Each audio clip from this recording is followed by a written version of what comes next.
You have to feel good for the simple reason that feeling good is natural to you, not to try to make things happen. And that's what goes squirrely in those of you who come from the action-oriented world into this world of creating through the focus of your thoughts and creating through the feeling of the emotions in your solar plexus. So often you come to this work and you apply the same things that don't work so well for you in your action-oriented world to this. For example, you say things like, okay, I'll do that. I will work to feel good. I'll pay the price of feeling good, Abraham, if it will get me that. Well, there's the rub.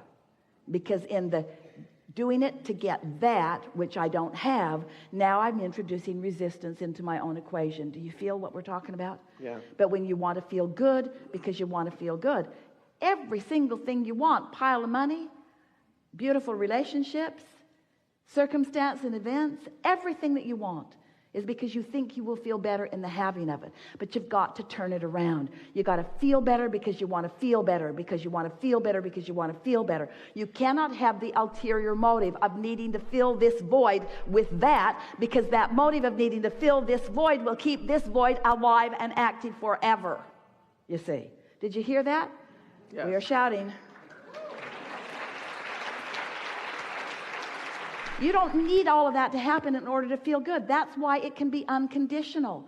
That's why we're so good at it. There are no conditions for us to resist. We are unconditional.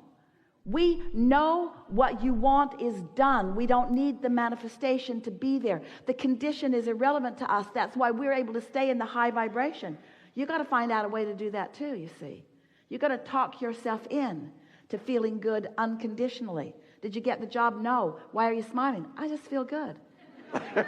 But why do you feel good? You didn't get the job. Well, what's that got to do with anything? I just feel good. Did you win the lottery? No. Well, you look like you won the lottery. What's the matter with you?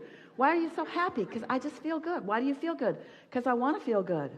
Because I'm not thinking thoughts that keep me from feeling good. You're starting to make me not feel so good. I think I'll go somewhere else. But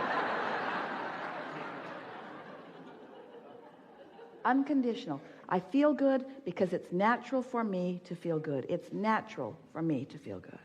It's natural for me to feel good. And so, why do you want to feel good? Are you kidding? Are you kidding? Why do you want to feel good? Because it feels good to feel good. Oh, I thought you were feeling good in order to make something happen. Feeling good is making something happen. Feeling good is the manifestation that I'm really looking for. Feeling good is the reason that I'm doing everything that I want, everything. Feeling good is the ultimate manifestation. It's what it's all about. And I can feel good unconditionally.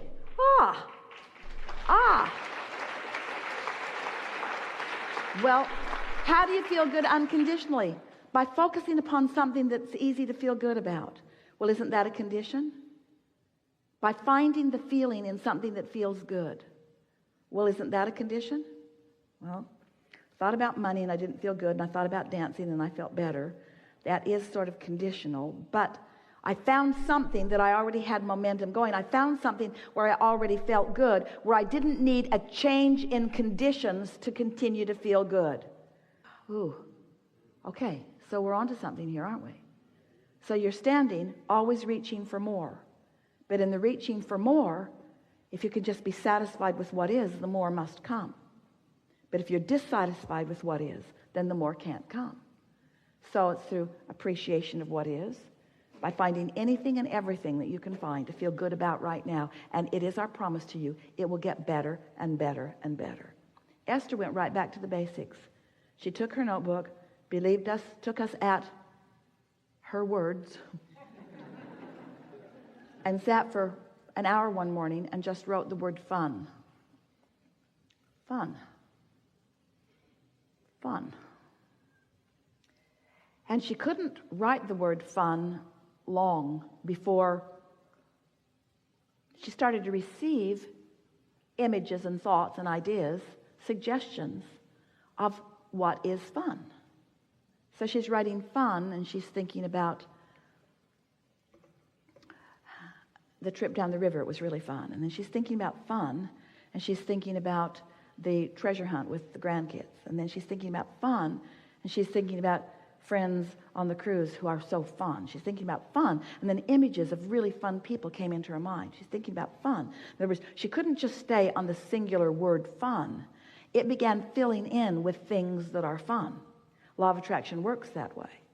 And so she began just feeling fun. She just began feeling fun. Then she began writing the word lighthearted. Then she began writing the word clarity. Clarity was a breakthrough for her, because when she began writing the word clarity and she realized how clear she was feeling, how good it feels to be clear-minded, how good it feels to have clarity about things. Someone asks you a question and you're in a state of clarity. It's easy to offer the answer. When you focus in a way that you're not introducing clutter in this moment, it clears out. It just does. And as you do it the next day and the next day and the next day and the next day and the next day, these are not the best words, but maybe they fit right here well for you. You clean up your point of attraction. You just clean it up a little bit at a time until you stand in this place of being blessed. You just stand in this place where you expect good things to happen to you. And then everywhere you go, people treat you nice. Everywhere you go, things turn out the way you want them to. It's just everything happens nice for you. And then eventually, usually, sometimes you'll meet up with somebody, usually somebody you know, usually someone who knows you, who feels jealous of how well your life is going when their life is not going so well. And then they will say to you, as they say to Esther, well, it's because you had money that happened. And Esther said, that did help. That helped a lot. That helped a lot. But the money came in the same way that comes. It all comes in the same way. And that person who said that just blocked the flow from themselves. They stopped all the well-being that was on its way to them that day by making that statement, by making that comparative statement, by saying, you get this for this reason, and I don't have that reason. You've got a condition in your life that allows that good to come to you, but that condition is not in my life. Therefore, I do not believe that will come to me, so it cannot. You see how it works? Today, we want to show you how you can tend to the only thing that is important for you to tend to, which is your point of attraction. Your point of attraction. Your point of attraction right here. What am I, you in your physical body, what am I letting in? There is a path from where you are to where you want to be on every subject, because the source within you knows what you want and knows where you are and knows how to lead you to what you want. And so we call that the path of least resistance, because if you've got resistance going on, you can't see the path. In other words, if you really want something and you're trying so hard to make it happen, the very effort that you are offering is the indicator that you've got the wrong frequency going on, and you just can't see the path. You can see the path of most resistance: work long hours, get too tired, try to get other people to understand what I mean, explain until I think my head's going to explode, need others to see it my way, justify my position, defend my position, rationalize my decision, try. That won't get you to where you want to be, and the path that you're on is miserable in the process. That's the path of most resistance. So when you begin to understand that you are a vibrational being and that you live in a vibrational universe, and you understand the physics of vibration, and you really do, you just sometimes don't know that you do, then you can have a path of ease and flow and fun and clarity and precision. Oh, clarity. Nothing more delicious than to want something and feel yourself in the process of becoming it. So we want to put most of the emphasis on what you're doing with your point of attraction. How you doing vibrationally? Do you have a big wad of resistance all balled up in you? You can tell if you're ornery all the time, or if you're fearful, or if you're angry. That's what that means. But if you are joyful, if you're feeling good, if you feel lighthearted, you remember that lighthearted feeling? You remember being a kid and having a day when nobody was on your case? They didn't even know for sure where you were. And you felt free. You felt free. That lighthearted feeling. Esther used to say to Jerry, let's go get a Coke and pretend like we're on vacation.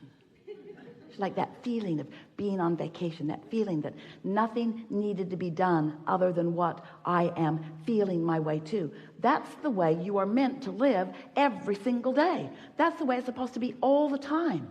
And until it is that way, you're not going to be in a place where you're following your path, and you're going to be working way, way, way harder for the crummy little things that you're allowing for yourself instead of, don't mean to be disrespectful, but really the mediocrity that you put up with. It's stunning. It's stunning how much of what you really want you are denying yourselves of having. Oh, and then you justify, well, I want to be spiritual. I don't want to be materialistic. And we say, then you should have stayed where we are, where nothing manifests. Just think about things. But you're here for manifestation. Manifestation is the most spiritual, perfect part of the creative process. That's why everything that you know as God and source and spirit is focused here with you, out here on the leading edge. And in fact, that is the only reason that you are ever able to ever feel negative emotion, because all this source is focused with you on this path of culmination and creation and cooperation and delicious expansion. And when you deprive yourself of that signal, you feel rotten. And then you assume you're doing something wrong or that you're being denied it. You are not ever being denied anything, but you deny yourself plenty. And the way you deny yourself plenty is by getting all screwy in your vibration. Things like, I'm not a good person. Are you kidding? I'm not a good person. I wasn't born at the right time. Or my mother, it's my mother's fault. Whether you are blaming yourself or someone else, you're holding yourself in a vibrational frequency that is not allowing you what you're wanting to come into your experience. So we're eager to visit with you today. We want to help you to understand that the laws of physics that you understand, like the law of gravity, which is consistent, you don't have to go to a school about gravity. They don't say to you in your first days in school, you know, if you don't come to this class, you could fall up. Many, many children are missing. Because the law is consistent. It works the same for everyone. And you learn to utilize the law to your advantage. And the law of attraction is such a law. It is utterly consistent. It never makes an exception, and it never makes a mistake. So you have to figure out how to work within the laws of the universe. When you give your attention to something for as little as 17 seconds, at that 17-second point, there is a momentum that is discernible as another thought like it joins it, and so forth. So the more you focus, the more momentum. But the most important thing to understand about the way momentum works is that when you are sleeping, you have a reprieve of the momentum. In other words, your beliefs are in suspension while you sleep, which means the momentum of them, the law of attraction momentum of them, is slow to non-existent depending upon how well you are sleeping. So what that means is when you awaken in the morning, you have the opportunity to reestablish, if you want to, a vibrational starting point that law of attraction will begin to respond to right away.